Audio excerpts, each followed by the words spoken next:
Hi everyone.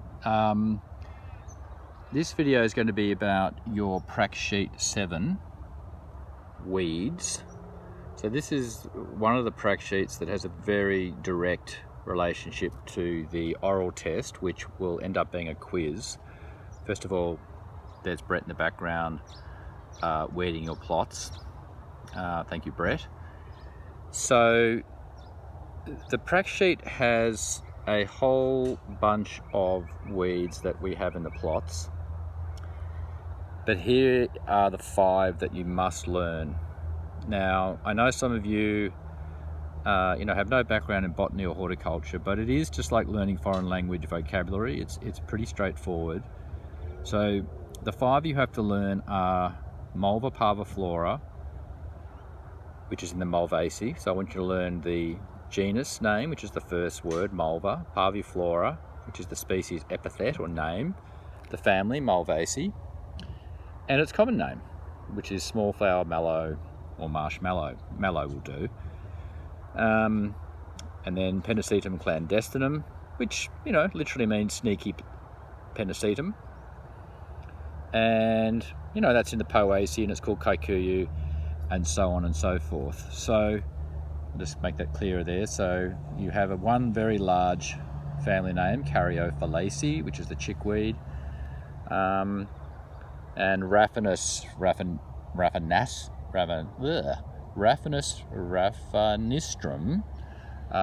is also, relatively a bit of a tongue teaser. So let's actually look at some of the weeds. Let's start off with, so this is the wild radish here, Raphanus raphanistrum. All right, you can see the lobed leaves there. So remembering, you'll be looking at your prac sheet, remembering the full binomial scientific name, meaning the name has 2 parts, Raphanus raphanistrum, and again, it's in the Brassicaceae, same family, just cabbages and your broccoli, and it's a wild radish. All right. Now, let's go. There's some mallow there, but let's look at one over here. So this is almost the most common weed in the plots, really. It's a really interesting plant because it's quite a popular edible in many parts of the world. And I've seen African guys picking it in Brunswick, for example. I've cooked it myself. It's in the book, I think, just called Community Gardens, about the community gardens at the Commission Flats in Melbourne. Even has a recipe for it. So it's Malva parviflora. It's in the Malvaceae, which is the hibiscus family, and it's a small flower mallow, like I said. So anything in the Malvaceae that's edible pretty much gives you that mucilaginous quality, like okra, so it thickens up a soup or a stew, so keep that in mind. So that's mallow, Malva parviflora. By the way, parviflora means small flower.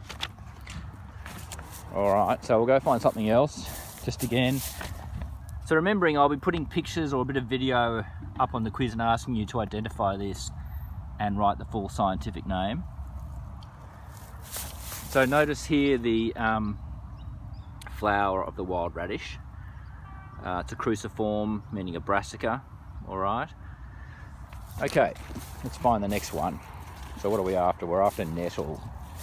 There's loads of it. Here we go. This is actually the exact nettle I showed you on the weekend in the last video. So this is stinging nettle, or small nettle is on the list as the common name. Very easy to identify. It's Urtica urens. Hang on, let me show you on the sheet. There it is, Urtica urens. It's in the family Urticaceae. Remembering that all botanical families end in aceae, small nettle. It really stings when you grab it, right? It does actually hurt. Having said that, if you pick it with gloves, put it in boiling water or steam it, delicious. And Ceres in Brunswick often sell it, well, used to anyway, and within the last year I've seen it there for sale. So this is a really good spinach substitute, no doubt about it. So Urtica urens in the Urticaceae, nettle, small nettle, but I'm happy for you to call it stinging nettle as well. Now next on the list, sometimes hard to find, is, here we go, chickweed. Now, that's this stuff right here, there.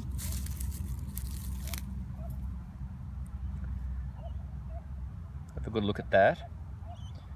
So this is Stellaria media, and it's in, and I'll show you the name on the sheet, Stellaria media Caryophyllaceae. Now, a demonstrator, Jenny Pierce, who used to work in this subject, used to get students to remember this one through a kind of mnemonic, meaning a memory trick, which was something like, chickweed, stop carrying on, Phyllaceae. See if that helps. Caryophyllaceae, that's its family, chickweed. Now this is also an edible, which is the second part of the prac sheet here on the edible species. I don't actually like it. You can actually eat it raw. It's okay. Some people, like a lot of these things, personal taste. Some people love this stuff. Okay, that's chickweed. By the way, I've written on my hand, Worms PDF. I'm going to upload for you Charles Darwin's very famous book on worms. And I've written a note to talk to you about insects in the plot. There you go. Now, so that's the 4. Let's have a look here. So now we've discussed Malva parviflora, Raphanus raphanistrum, Stellaria media, Urtica urens, and last but not least, which I did actually mention on the weekend, is kikuyu. And here's a magnificent piece here, and you can see it in action. So, kikuyu is a grass from East Africa, and it's Pennisetum clandestinum, and it's clandestine, sneaky, because look at the way this above ground stolon, or rather the way that it creeps with this very flattened stem on the surface of the soil. And that's why it's so invasive. Now, you know, it is a nightmare in vegetable plots because it can really take over. I don't think it's as bad as cooch, which I actually talked to you about in a lecture. It's quite fleshy, which means you can mulch it to death. Unlike cooch, which is so stiff, so much silicon in the stem that it survives mulching, but this one will die eventually. So it is a weed, it's a problem. On the other hand, it's a super drought tolerant turf grass.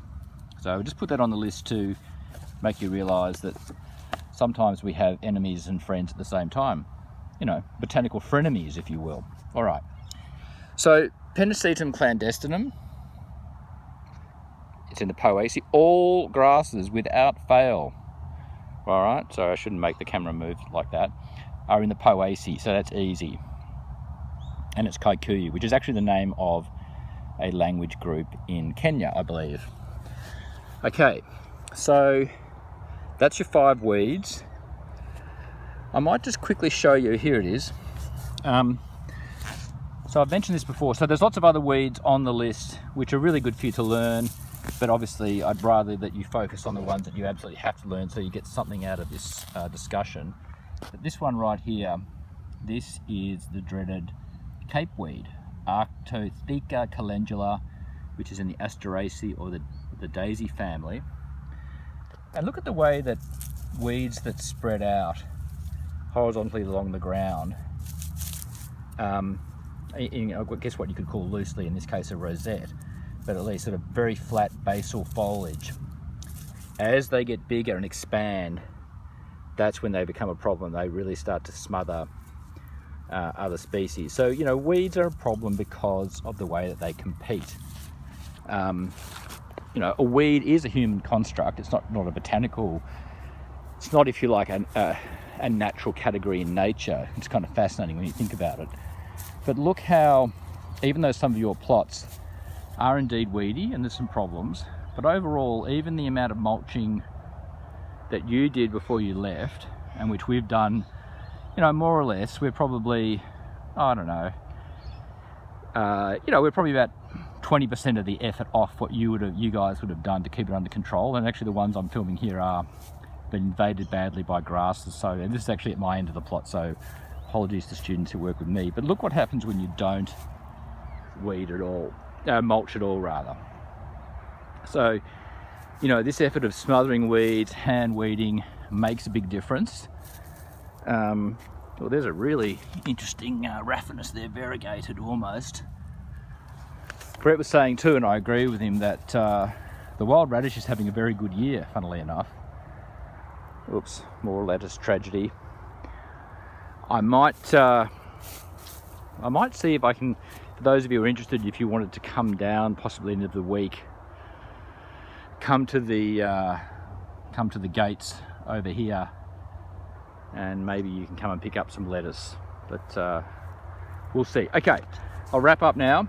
So there you go. You have to learn, there you go, cheap special effects. You guys have to learn these weeds, and I'll also, of course, put, I mean, the pictures in this sheet are pretty awful. I'll also give you updated photos as well, so that they're easy to learn, but you can re-watch this video. And yeah, make a big effort to learn these plants. Okay, we will talk to you soon.